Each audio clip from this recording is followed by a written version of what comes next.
اعوذ باللہ من الشیطان الرجیم بسم اللہ الرحمن الرحیم۔ سورہ الف لام میم سجدہ کی 2 آیتیں پڑھ رہا ہوں، آیت نمبر 16، آیت نمبر 17۔ تتجافى جنوبهم عن المضاجع يدعون ربهم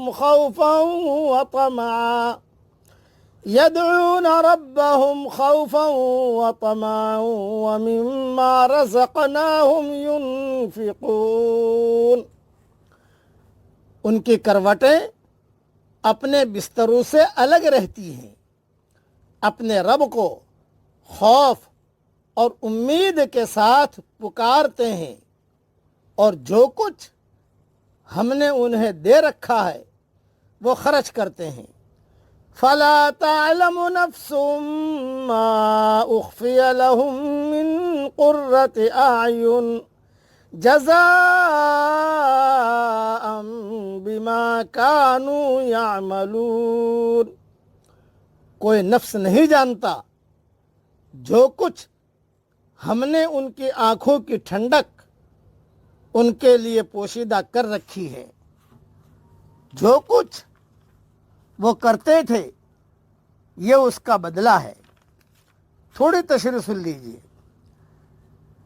حضور اکرم صلی اللہ علیہ وسلم نے ایک حدیث قدسی میں یہ جملے فرمائے ہیں کہ جن سے ان کی آنکھیں ٹھنڈی ہو جائیں گی، اس کی تفسیر میں جیسے کہا گیا نا کہ اب اللہ کے سوا کوئی نہیں جانتا ان نعمتوں کو جو اس نے مذکورہ اہل ایمان کے لیے چھپا کر رکھی ہیں، جن سے ان کی آنکھیں ٹھنڈی ہو جائے گی۔ اس کی تفسیر میں حضرت محمد صلی اللہ علیہ وسلم نے یہ حدیث قدسی بیان فرمائی کہ اللہ تعالیٰ فرماتا ہے، میں نے اپنے نیک بندوں کے لیے وہ چیزیں تیار کر رکھی ہیں جو کسی آنکھ نے نہیں دیکھی، کسی کان نے نہیں سنی، نہ کسی انسان کے وہم و گمان میں ان کا گزر ہوا۔ صحیح بخاری شریف میں یہ حدیث موجود ہے، تفسیر سورۃ السجدہ میں۔